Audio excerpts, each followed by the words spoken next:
The Silent Vigil, the Korvath Empire had ruled the galaxy for 3 millennia, their crystalline ships gliding through space like predators through dark waters. They maintained order through one simple principle: control of information. Every species in the Galactic Federation knew only what the Korvath wanted them to know. And according to official records, the species designated as human had never existed at all. Captain Marcus Rivera floated in the observation deck of the stealth ship Phantom, watching the Korvath patrol vessels pass by without detecting them, his weathered face reflected in the transparent aluminum viewport, showing eyes that had seen too much truth to believe comfortable lies. For 15 years, he and his crew had maintained their silent vigil, waiting for the right moment to shatter the greatest deception in galactic history.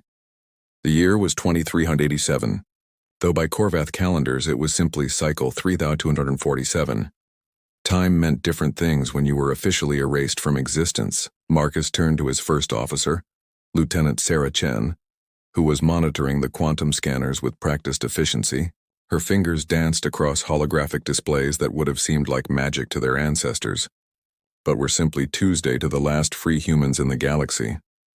Korvath fleet is moving toward the Vega system, Sarah reported, her voice carrying the slight accent of the Mars colonies where she was born. Standard patrol pattern. They haven't detected our sensor buoys. Marcus nodded, his mind already calculating probabilities and outcomes. The Korvath had done their work well. When they conquered Earth in 2341, they hadn't just destroyed the planet. They had methodically erased every trace of human existence from galactic records. Museums were purged, trade agreements deleted. Even memories were chemically suppressed in species that had dealt with humans. As far as the galaxy knew, Earth had always been a barren world, and humans were nothing but a myth some traders whispered about in dark corners of space stations. But the Korvath had made one mistake. They hadn't found Haven Station. Hidden in a nebula that scrambled most sensors, Haven Station housed 30,000 human survivors. Scientists, soldiers, engineers, and their descendants had spent 46 years preparing for this moment. They had reverse-engineered Korvath technology, improved upon it, and created weapons the Empire couldn't imagine. More importantly, they had gathered proof of humanity's existence that even Korvath information control couldn't erase. Dr. James Okonkwo entered the observation deck, his dark skin gleaming with excitement. The Nigerian physicist had been working on their most important project for the past decade. "Captain, we've done it. The archaeological team on Proxima found the evidence we need." Marcus felt his heart rate spike but kept his expression neutral. "Show me." James activated his holographic projector, filling the room with images of ancient ruins. The Proxima civilization left detailed records of their trade with Earth dating back 3,000 years. The records are carved in neutronium, impossible to fake or destroy. They describe humans in detail, including our DNA structure, our languages, our culture. The Korvath can't claim we never existed when there's physical proof predating their empire. Sarah looked up from her console, hope flickering in her eyes. "If we broadcast this to every system simultaneously, the Korvath won't be able to suppress it." "They'll try," Marcus warned. "The moment we reveal ourselves, they'll send everything they have to destroy us. We need to be ready for war." The room fell silent as the weight of his words settled over them. They all knew what was coming. The Korvath had exterminated 12 species for opposing their rule. Humans would be lucky to survive the first wave of attacks. But they had advantages the Korvath didn't expect. Humans had always been adaptable, creative, and stubborn. While the Korvath relied on superior numbers and traditional tactics, humans had spent decades studying their enemies, finding weaknesses, and preparing surprises. Commander Zhang Wei, head of military operations, joined them via hologram from the weapons development lab. "My teams are ready, Captain. We have 50 stealth ships equipped with phase missiles. The Korvath shields can't stop weapons that exist partially in subspace. We've also completed the virus." The virus was humanity's masterpiece of electronic warfare. Designed to infiltrate Korvath command systems, it would cause their ships to broadcast the truth about humanity's existence, while simultaneously disabling their weapons. It was elegant, devastating, and uniquely human in its approach. "What about our allies?" Marcus asked. "The Thrakari are ready to move," Zhang confirmed. "They've never forgiven the Korvath for enslaving their worlds. The moment we strike, they'll rebel. The Veltrans are still hesitant, but they're listening. If we can prove the Korvath lied about us, others might join our cause. Marcus stared at the stars, each point of light representing a world that didn't know humans existed. Soon that would change. Soon the galaxy would learn that humans hadn't just survived their supposed extinction, they had evolved, adapted, and prepared to reclaim their place among the stars. Begin final preparations, Marcus commanded. In 72 hours we remind the galaxy that humans don't stay dead, we don't surrender, and we definitely don't forget. As his crew dispersed to their stations, Marcus remained at the viewport. The Korvath thought they had erased humanity like deleting a file from a computer. They were about to learn that humans were more like a virus hidden in the system, waiting for the right moment to activate and spread throughout the entire network. The sparks of rebellion were already glowing in hidden bases across 50 systems. Human colonists who had escaped the purge, alien species sympathetic to their cause, and even some Korvath who had learned the truth and couldn't stomach the lies anymore, all waiting for the signal that would ignite the greatest revolution in galactic history. Sarah returned to his side, holding 2 cups of coffee, a luxury they synthesized from modified algae but that still tasted like hope. "Sir, do you think we're ready? The Korvath have millions of ships, trillions of soldiers. We have 50,000 humans and whatever allies join us." Marcus accepted the coffee, its warmth spreading through his fingers. "You know what makes humans special, Lieutenant? It's not our technology or our strength. It's our ability to inspire others. When the galaxy learns what the Korvath did to us, how they erased an entire species from history, they'll start wondering what else the Empire has hidden. Doubt is more powerful than any weapon." The communication system chimed, indicating an encrypted message from their deep cover agents. Marcus read it quickly, his expression hardening. "The Korvath are mobilizing their grand fleet. Someone leaked our presence." "A trap?" Sarah asked. "Or an opportunity," Marcus replied. "If their grand fleet is concentrated in one location when we broadcast the truth, they won't be able to respond to uprisings across the galaxy. Send word to all cells. We move in 24 hours, not 72. As orders flew across encrypted channels, the hidden remnants of humanity prepared for their greatest gamble. In workshops and laboratories, humans put finishing touches on weapons that defied Korvath understanding of physics. In command centers, strategists refined battle plans that would use the Empire's own rigid thinking against them.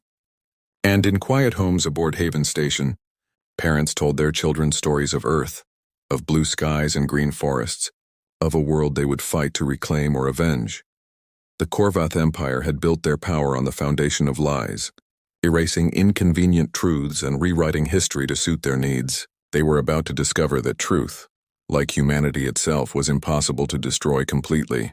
It could be suppressed, hidden, and denied, but eventually, inevitably, it would surface. And when it did, the galaxy would burn with the light of revolution. The Truth Unleashed. 24 hours later, the galaxy changed forever. It started with a whisper in the data streams, a ghost signal that appeared simultaneously in every major communication hub across known space. Korvath technicians scrambled to identify the source, but the signal seemed to come from everywhere and nowhere at once. Then the whisper became a roar. "Citizens of the galaxy," Marcus Rivera's voice echoed across 10,000 worlds. "I am Captain Marcus Rivera of the Terran Republic, speaking to you from Haven Station. For 46 years you have been told that humans never existed.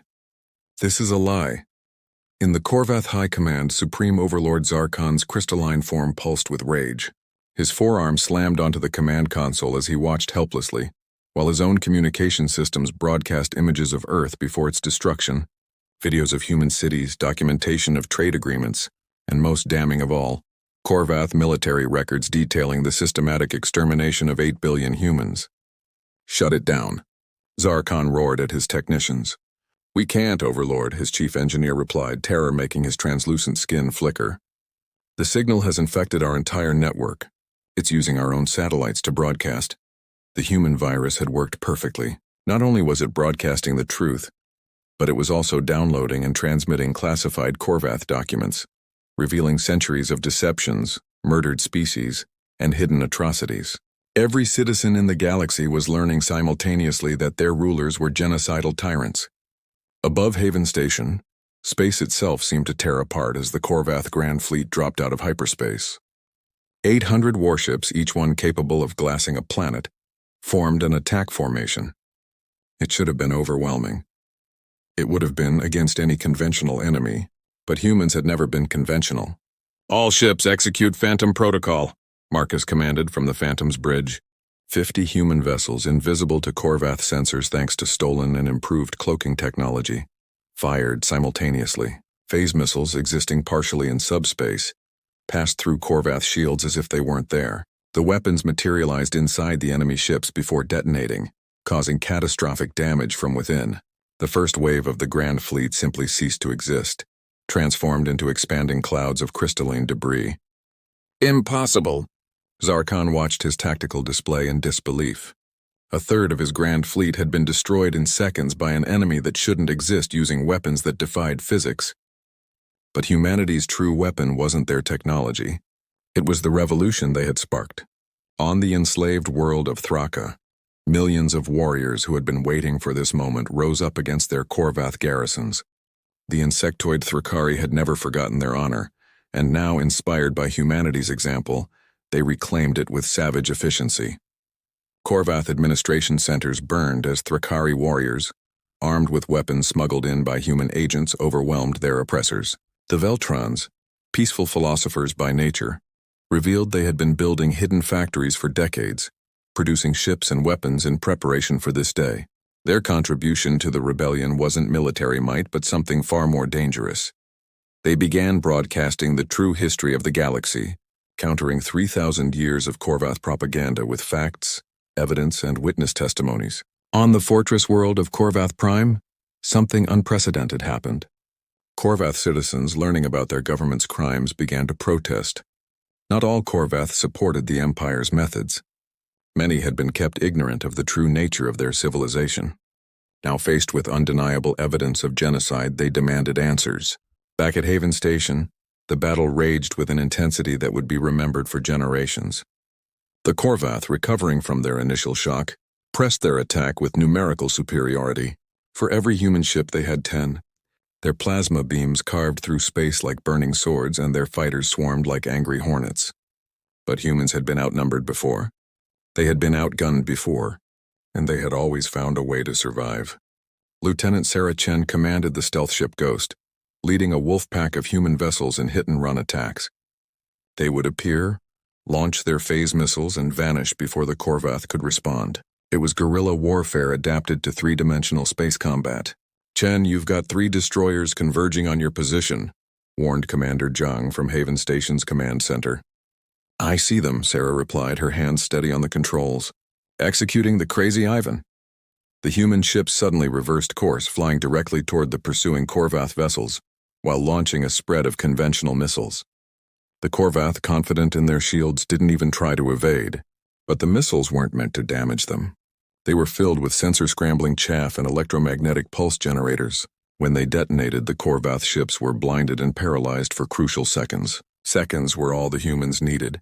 Phase missiles found their targets, and 3 more Korvath destroyers became expanding clouds of debris. "This is Ambassador Kretak of the Zephrani Commonwealth." A new voice joined the battle communications. "Our fleet stands with humanity. The Korvath deception ends today." More voices followed. The Altarians, the Prokions, the Rigelians, all declaring their support for the human cause. Ships from a dozen species dropped out of hyperspace, not to help the Korvath but to oppose them. The Empire's lies had finally caught up with them. Zarkon watched his tactical display with growing desperation. His Grand Fleet was being systematically destroyed by an enemy that shouldn't exist, using tactics that shouldn't work, supported by allies that should have been loyal to the Empire. Everything he had believed about Korvath superiority was crumbling. "Overlord, we're receiving a transmission from the human commander," his communications officer reported. Marcus Rivera's face appeared on the main screen, his expression calm despite the battle raging around him. "Supreme Overlord Zarkon, you have lost. Not just this battle, but the war you started 46 years ago, when you tried to erase us. Surrender now and we'll show you the mercy you never showed us." "Never," Zarkon snarled. "Activate the Omega Protocol. If we cannot rule the galaxy, we'll destroy it." Hidden Korvath doomsday weapons began to activate across the galaxy, planet-killer devices designed as a final vindictive act. But humans had anticipated this too. Dr. James Okonkwo's team had spent years identifying and developing countermeasures for Corvath superweapons. Initiating Prometheus Protocol, James announced from Haven Station. All Allied ships transmit the neutralization codes now. The combined fleets broadcast a carefully designed energy pattern that interfered with the Doomsday weapons activation sequences.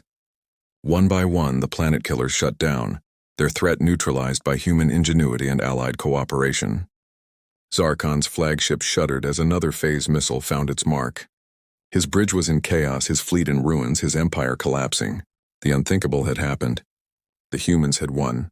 "Sir?" Sarah Chen's voice came over Marcus's personal communicator. "The Corvath home fleet is standing down. They're requesting terms." Marcus stood on his bridge, surrounded by his crew, the men and women who had believed in humanity's resurrection when it seemed impossible. Through the viewports, he could see the wreckage of the Corvath Grand Fleet, but also the Allied ships that had joined their cause. The galaxy would never be the same. "Terms are simple," Marcus broadcast to every ship, every world, every listening ear in the galaxy. "The truth will no longer be hidden. Every species will know their real history. The Corvath Empire ends today, replaced by a true federation where every voice matters, every species is equal, and no one gets erased." As the guns fell silent and the wreckage drifted through space, a new age began. The galaxy had learned a valuable lesson. Truth, like humanity itself, could not be destroyed. It could be suppressed, hidden, and denied, but in the end it would always find a way to survive and thrive. Humans hadn't just returned to the galaxy. They had saved it from the tyranny of lies. And in doing so, they had proven that sometimes the smallest spark of resistance could ignite a revolution that would echo through the stars for generations to come. The galaxy had been told humans never existed. Now they would never forget that humans had not only existed but had refused to die, refused to surrender, and refused to let injustice stand. This was humanity's gift to the stars, the unbreakable spirit of defiance against impossible odds. And this was just the beginning.